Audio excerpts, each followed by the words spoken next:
In the previous two sessions, we saw how we connected to a Raspberry Pi simulator, collected the streaming data, and pushed it to the data lake, and then visualized the data on a Power BI desktop application.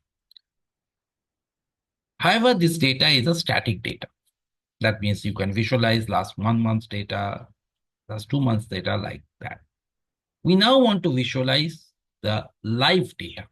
As and when the data is coming, I want to, let's say, see a graph, how the temperature is moving, or I want to see a dial, how the temperature is moving. For this, we have to connect the streaming data directly into the Power BI. Now we can connect it to the Power BI desktop application. However, that's slightly complex from a configuration perspective.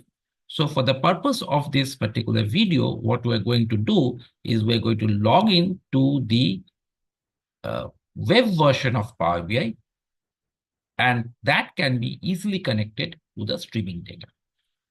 Now, what you need to do is you need to open a tab in the same browser where you are having the Azure open. And in that, you have to sign in to app.powerbi.com, is a web version of Power BI with the same ID as you are using for your Azure. So both these IDs have to be the same in order for them to talk to each other and push the data live into Power BI. So we will log on to Power BI with the same ID.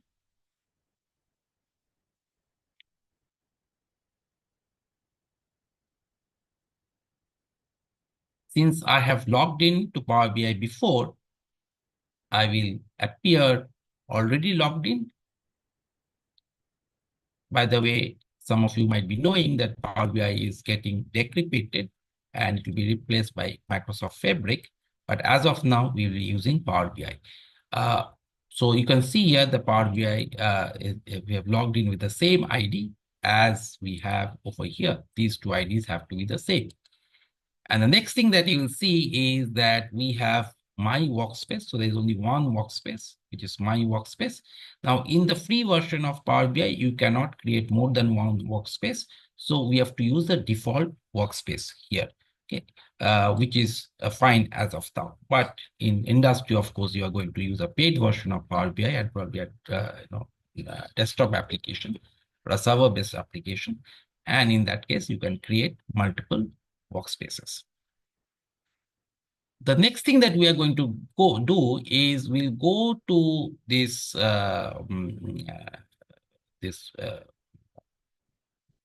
elements that we have created. So last time we created an IoT hub, we created a data lake, and we used stream analytics job to push the data into a data lake. But this time, instead of pushing the data into a data lake, we'll push the data directly to Power BI. So in the stream analytics job, the first thing that we have to do is to make a new output, which will take the data to the Power BI application instead of the data lake. How do we do that? We will just create a new output. Right now we had this one sensor. So this was going into the data lake, but now we are going to create a new output, and this output will go to a Power BI. Let's call this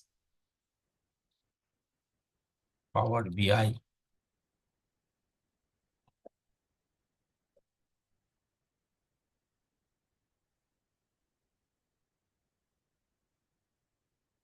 And the workspace is my workspace. So it has already taken this my workspace from here because it recognizes that it is logged in the same device.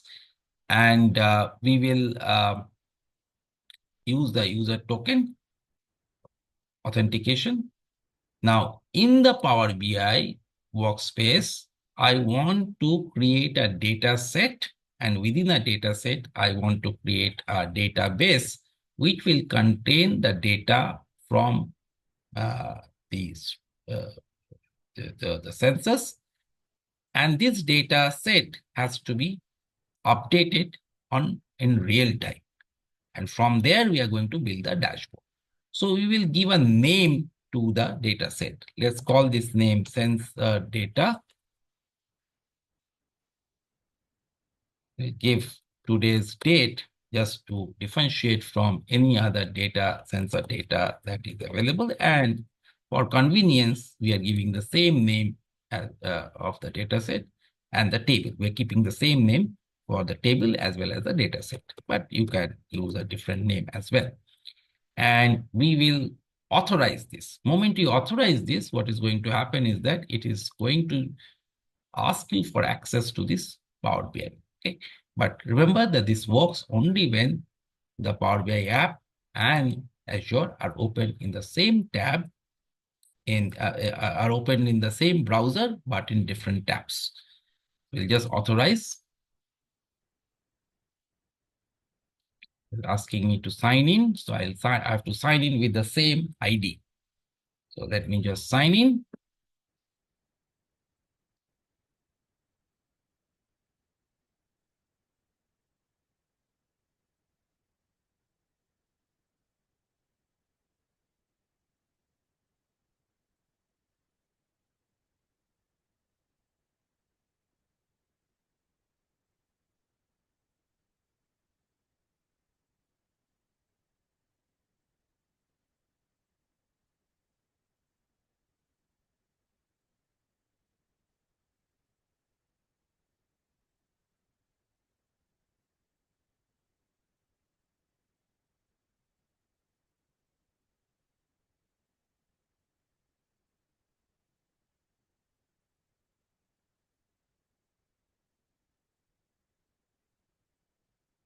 So once you have successfully signed in, this authorize will become gray.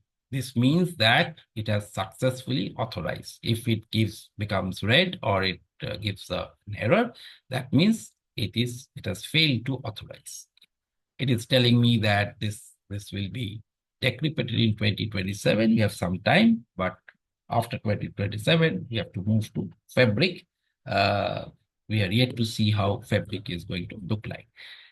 So as of now, we'll continue with Power BI. We'll save this.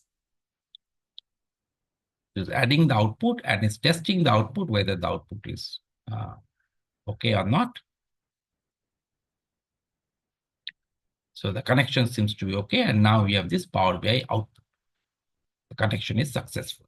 Now the query needs to be rewritten this time. Why it needs to be rewritten? First of all, of course, the output now is different. So the output is no longer sensor output. Output is,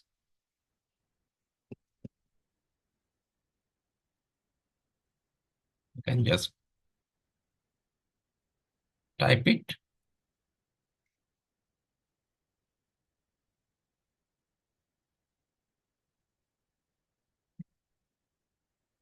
You can see the connection symbol over here, which indicates that it has been successfully connected. Now, there's another reason why we need to change this query.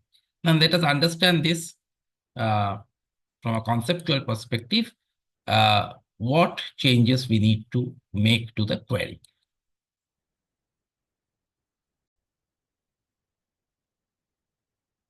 We want the live streaming data to be visualized in Power BI. However, there's a slight problem.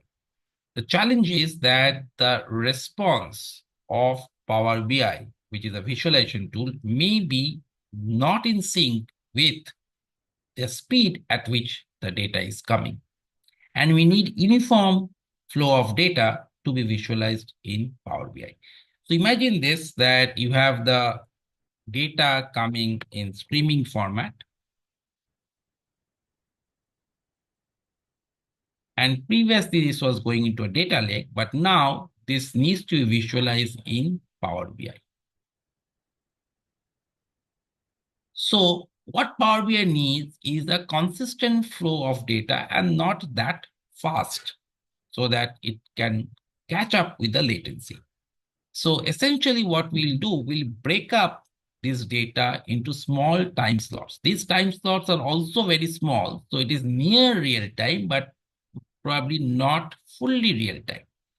And what we are going to do, we are going to make an average of, let's say, temperature or humidity for this window of time, and we are going to flow this average into Power BI. So our query will essentially change to calculate this average of temperature and humidity and flow that into Power BI rather than taking the temperature and humidity directly and flowing it into Power BI. So to that extent, we have to slightly alter our query. So let us write the query and then understand what this query is doing.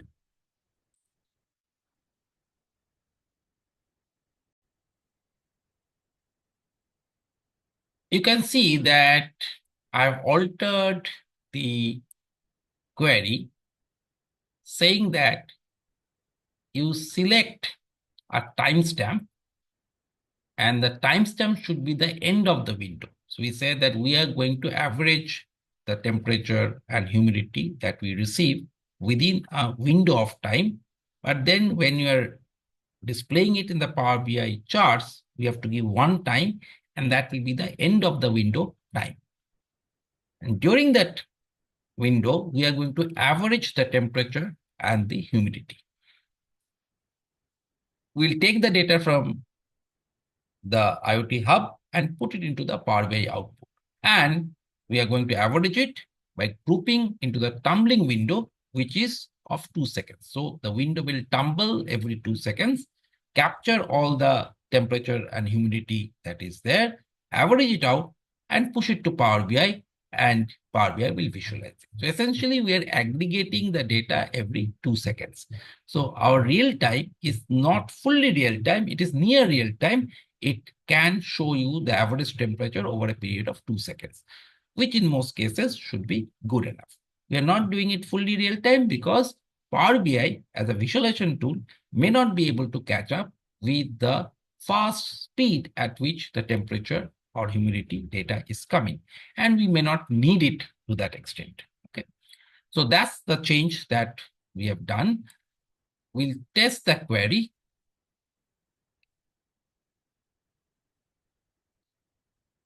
And once we test the query, what it's giving is that it is giving you one record, which is basically an average of all the records that we have got so far. So this means that it is able to run the average function. We'll save this query. And just like last time, we are now going to start the job. But this time, we are going to push the data into Power BI real time. We'll start the job. Just like last time, it will take a little bit time to start the job.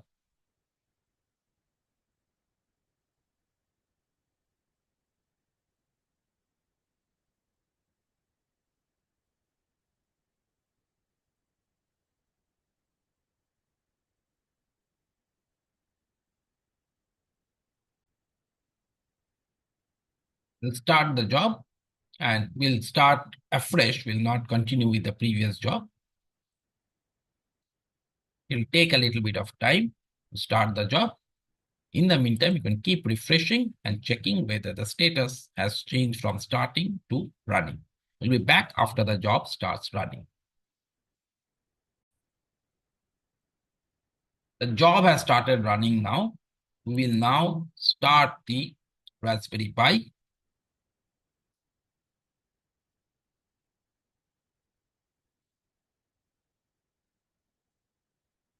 So Raspberry Pi has started and it is started to collect the data. Just wait for maybe 30 seconds for some of the data to get accumulated. And once that is done, you'll see a very interesting thing. Remember, now the data is not going to the data lake. We are pushing directly into the Power BI.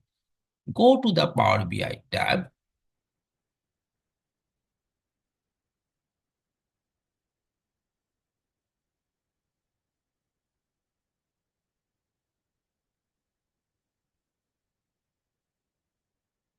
go to my workspace.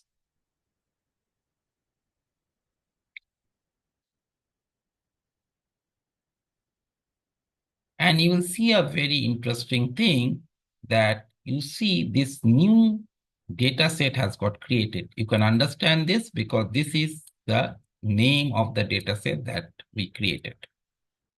That means it has pushed the data and created a database, and hopefully it has also created a table which is getting updated on real time as more and more data is getting pushed. Now, what we want is uh, we want to develop certain charts on this. How do we do this? Let's go to new item. And in the new item, we have this dashboard. We like to create some real-time dashboard with the streaming data that is flowing in. We'll give a dashboard name. Let's call it sensor dashboard. Just to differentiate from other dashboards, let's give it today's date.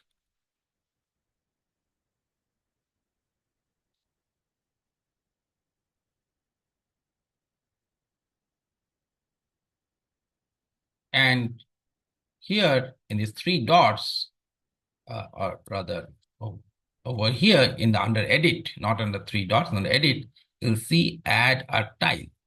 This is where we are going to make the different charts in the dashboard, which is real time. So the first chart we are going to make, let's say a card which shows the real time temperature and humidity. Now, in this case, we will take the real time streaming data. And when I select the real time streaming data, you will see the data sets that are available. Right? So this is the data set that is getting updated on real time. Select this data set. And we're making a card. So let's give the value of the card. The first card is of temperature. And you can already see the temperature coming over here. We can give the title, temperature, degree Celsius. And apply. And you have the temperature card over here. Very soon you will see that this temperature card is changing dynamically. Okay. Of course, here the latency is a little low. That's why we have not used edge platform. So the change will be a little slow than what typically will happen if you use edge computing. We'll add another tile in the meantime. The same data. And this time we are going to take the value of humidity.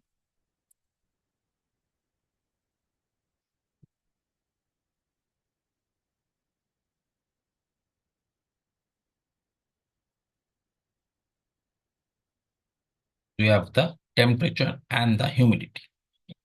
And it should be changing soon as we go along, okay, because the data is constantly getting generated from the Raspberry Pi. We can see the data getting generated from the Raspberry Pi.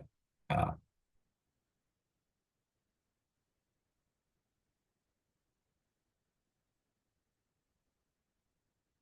seems to be a little bit of a problem here.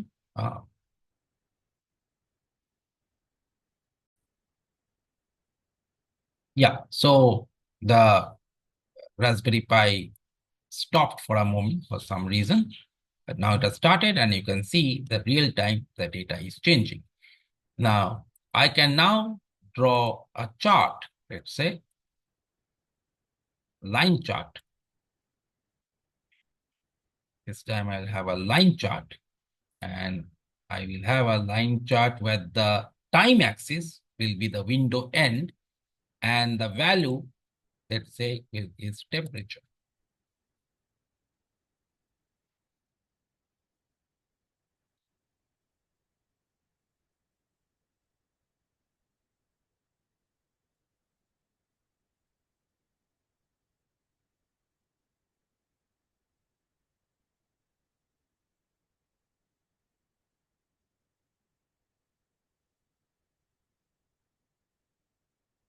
Similarly, I can have another one for humidity.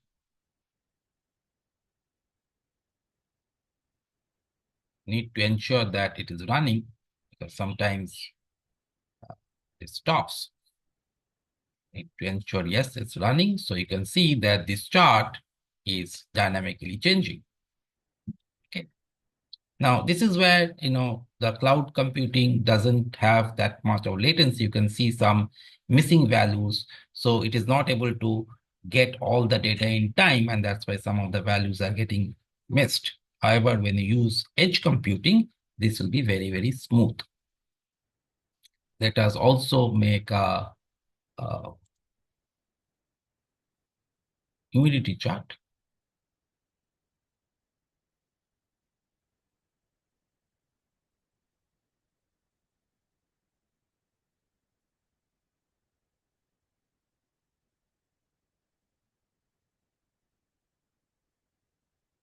Humidity.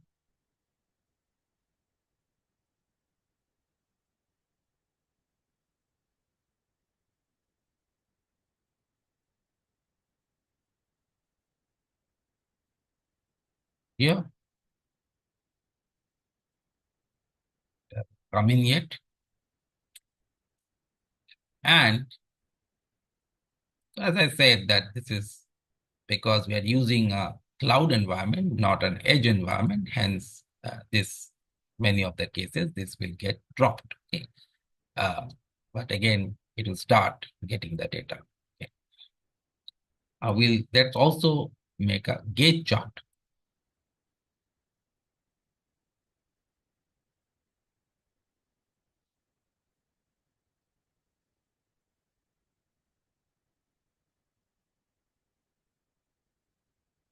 The gauge chart for temperature.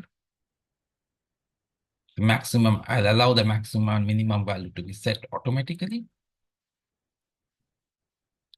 Temperature gauge.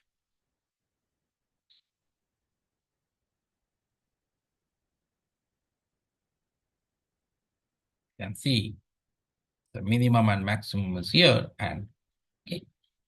And similarly, I can make a humidity gauge.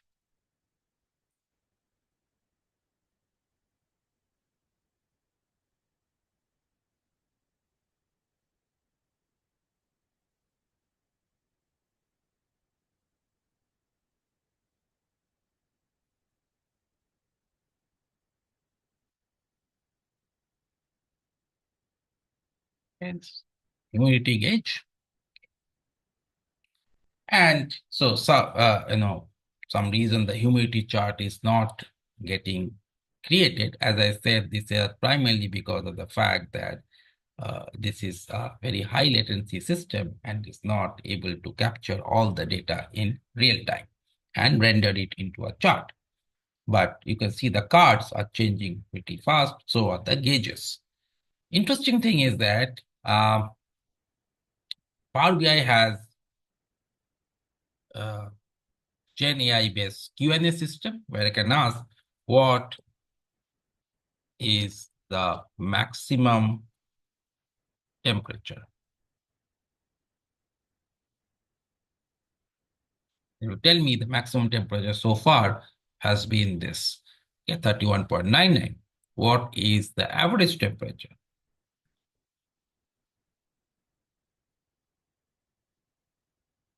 You tell me the average temperature 26.60. What is the maximum humidity?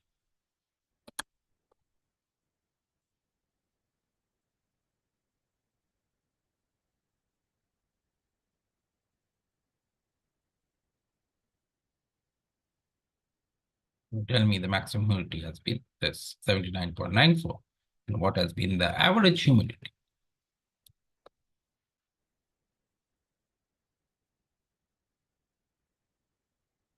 Tell me the average humidity is 71.12. Okay.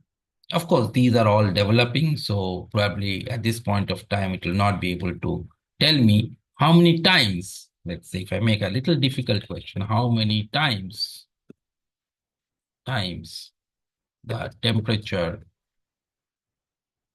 has crossed 30.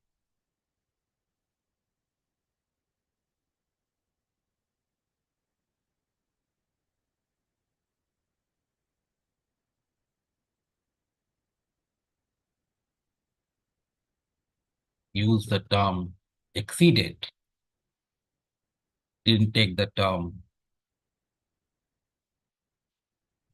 temperature more than 30. Okay, it takes that. It takes how many times the temperature is more than 30. It has taken all the timestamps where the temperature is more than 30. Okay, and this is a great feature where you can constantly monitor the temperature and check how many times it has crossed a particular threshold. So you can see how we were able to push the live streaming data into Power BI and make live charts in Power BI from the live data.